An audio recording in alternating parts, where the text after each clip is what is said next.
Bom dia, boa tarde, boa noite. Vamos lá para mais uma aulinha de bioquímica, mais precisamente sobre as proteínas, ou mais precisamente ainda sobre as enzimas. Na nossa última aula de enzimas, a gente vai fechar com profundidade uma discussão sobre vias bioquímicas. A grande ideia aqui é perceber que normalmente as enzimas elas não atuam sozinhas.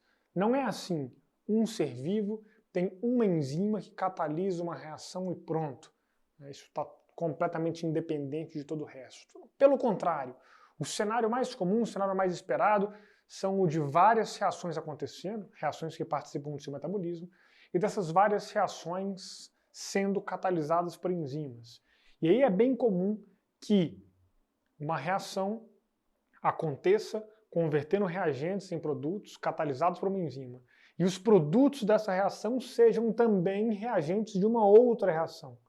Os produtos da primeira enzima, da primeira reação catalisada pela primeira enzima, são substratos de outra enzima que neles vão atuar para se converter isso em outra coisa e assim por diante. Então vejam, repito, esse é o cenário mais comum. É um cenário de via, ou na verdade até de teias bioquímicas, de várias reações se interligando e etc. Tá? Para se chegar na possibilidade de se interpretar uma teia, a gente começa aqui simplificadamente com uma via bioquímica. Por exemplo, o seu organismo ele produz melanina. Melanina é um pigmento importantíssimo na proteção contra a radiação solar. Ele minimiza a probabilidade de algumas mutações acontecerem no material genético e assim por diante. Nosso organismo produz melanina. No entanto, para se produzir melanina, ele precisa de outras substâncias. Percebe? Então, normalmente a gente não obtém essa melanina diretamente através da alimentação. Pelo menos não a que a gente utiliza. A melanina que você tem aí na pele, caso você tenha, é proveniente de uma produção interna na sua própria célula. Só que para produzir, você precisou de outras substâncias. Você precisou de dopa, por exemplo, e precisou de tirosina e precisou de fenilalanina, por exemplo. Tá? A princípio, para fins de raciocínio, eu vou assumir que a gente obtém a partir da alimentação fenilalanina. Fenilalanina é um aminoácido. A gente obteve fenilalanina a partir da alimentação. Está aqui. Aí, no seu organismo, dentro das suas células, essa fenilalanina vai ser convertida em tirosina. É a primeira reação que está aqui representada. E eu estou te dizendo que essa reação é catalisada para a enzima 1. Coloquei aqui E1, de enzima 1. Essa tirosina, por sua vez, é convertida em dopa, numa segunda reação. Cara, tem que decorar isso aqui? Claro que não. Claro que não. A ideia aqui é só exemplificar uma via bioquímica e fechar o nosso raciocínio enzimático, tentar compreender bem como que a vida funciona. Então veja, essa tirosina vai ser convertida em dopa por uma segunda enzima, chamada enzima 2. E por fim, essa dopa é convertida em melanina, o nosso produto final aqui de interesse. A enzima 3 faz a conversão de dopa em melanina. Aqui eu já poderia te cobrar alguns conceitos básicos que eu imagino que você já tenha. Por exemplo, qual é o substrato da enzima 1? Fenilalanina. Qual é o produto da reação catalisada pela enzima 1? Tirosina. Quem é o substrato da enzima 2? Tirosina. O produto da reação catalisada por ela? Dopa. Substrato da enzima 3? Dopa. Produto da reação catalisada por ela? Melanina. E assim por diante. Tá? Outra coisa que a gente consegue ver aqui, vinculado a aulas anteriores, é que a informação de como se produzir uma proteína com atividade enzimática nesse caso, consta onde? Se encontra onde? No material genético. Essa informação é determinada geneticamente. Então imagine aqui que o trecho que traz a informação de como produzir a enzima 1 eu vou chamar de gene A. Então o gene A tem a informação de como produzir a enzima 1 que converte fenilalanina em tirosina, catalisa essa conversão. Né? O gene B traz a informação de como produzir a enzima 2, o gene C traz a informação de como produzir a enzima 3. Beleza? Acabamos de ler, então, essa via bioquímica. Como que podem aparecer algumas cobranças a respeito desse cenário? Bom, costuma ser assim. Eu vou te dar aqui algumas situações e a partir dessas situações fazer algumas perguntas, você vai aí participando e respondendo junto comigo. Por exemplo, imagine que numa questão seja informado que foi fornecido fenilalanina para um sujeito ou para um organismo lá que seja um roedor, por exemplo, tá? Foi fornecido fenilalanina e ele conseguiu se pigmentar. Esse organismo se pigmentou.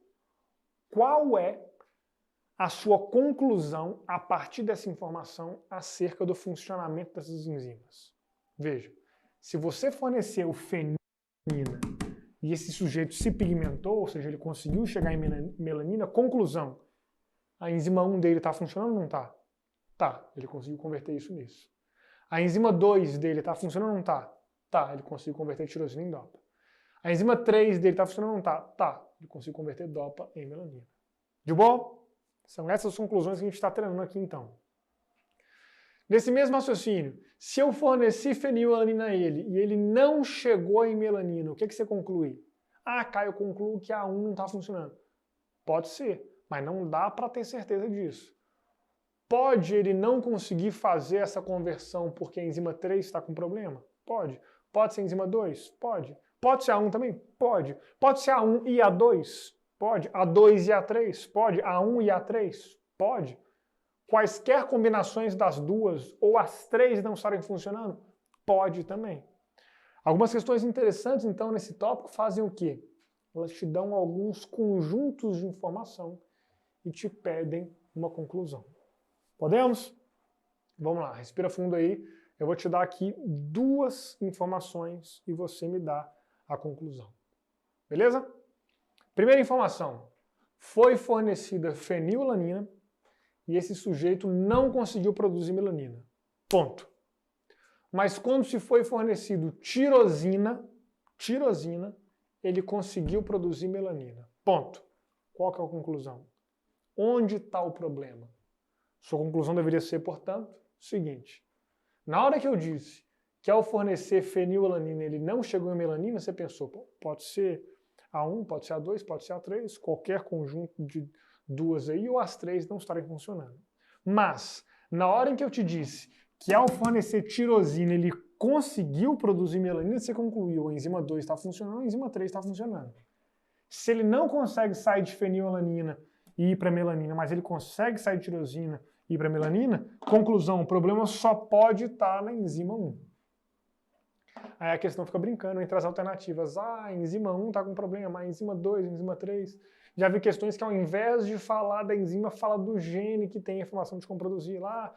Esse sujeito tem uma variação genética de tal maneira que ele produziu aquela enzima com um número diferente de aminoácidos, ou com a ordem diferente, ou com algum aminoácido diferente. E essa diferença afetou o funcionamento. Por exemplo, acho que eu já te disse que a diferença da anemia falciforme para sua ausência é de um aminoácido. Normalmente é um aminoácido, o sexto aminoácido de uma das subunidades da hemoglobina. Em um deles é um ácido glutâmico, no outro é uma valina. Um aminoácido de diferença, né? É o suficiente para caracterizar ali a repercussão da anemia falciforme. Beleza, beleza? Então, a gente interpretou aqui juntos uma via bioquímica e aí já conseguiremos acertar essas questões. Corrigindo, essa via bioquímica, na realidade, também viabiliza a chegada de tirosina a partir da alimentação. Tá? Inclusive, quem não tem essa enzima 1 funcionando bem, a gente chama de fenilcetonúrico. E a gente chama de fenilcetonúria a condição caracterizada pela ausência funcional dessa enzima 1. Normalmente o sujeito já nasce com uma variação na informação genética de como produzir essa enzima 1 e vai precisar de evitar ingerir fenilalanina, porque caso ele faça essa ingestão, ele vai tender a acumular fenilalanina, converter num tal de ácido fenilpirúvico, desenvolver ali algumas repercussões disso, né? Então ele vem com uma genética, mas se ele muda a condição ambiental, se ele deixa de ingerir fenilalanina, ele não vai manifestar as repercussões. Para essa via bioquímica, quem é fenilcetonúrico, quem não tem enzima 1 funcional, vai ser necessariamente albino? Vai ser necessariamente incapaz de se produzir melanina? Não, porque ele pode obter tirosina através da alimentação. A enzima 1 não está funcionando, mas ele consegue converter tirosina em dopa pela enzima 2, dopa em melanina pela enzima 3 e consegue chegar a se pigmentar, consegue produzir melanina. Percebe? Agora, Assumindo que não existe outra maneira de se produzir DOPA senão a partir de tirosina. Não existe outra maneira de produzir melanina senão a partir de DOPA. Se esse sujeito nasce com uma variação no gene B e, consequentemente, compromete a produção da enzima 2, aí sim ele seria albino. Ele não conseguiria, por exemplo, produzir melanina, não conseguiria se pigmentar em consequência de uma variante aqui ou aqui nesse caso. Beleza? Ótimo, então você entendeu aí o que é uma via bioquímica. E a via bioquímica está muito mais para o comum do que para a exceção. Dificilmente você vai ver uma enzima atuando numa reação isolada das demais. Pelo contrário, é bem mais comum a gente ver essas reações acontecendo em grupo. Tá? Para te dar essa ideia, inclusive, vou pedir o Julinho para colocar na tela um mapa metabólico. Para você que é da área de saúde aí, vai provavelmente ver um mapa desse nas suas aulas de bioquímica num futuro breve aí. Tá na tela, Julinho? O Julinho vai colocar essa imagem que é enorme já passando para você ter uma noção de quantas reações químicas não se existem. Essas aí são algumas das reações que a gente já conhece, já descreveu bem. Você está vendo uma conectada à outra, que se conecta à outra. Então, tá uma bagunça de reações, uma teia de reações químicas, é mais ou menos como acontece no nosso organismo ou em qualquer organismo vivo celular, basicamente. Na bactéria existem várias reações, num fungo, num vegetal, num animal, num protozoário, assim por diante. Pode tirar da tela, por favor, Juninho? É isso, maravilha. Fechamos então, passa a régua aí a nossa abordagem sobre proteínas com profundidade, incluindo a nossa abordagem enzimática e nos colocamos aptos a avançar na descrição das substâncias orgânicas. Muito obrigado pela sua atenção mais uma vez e até a próxima.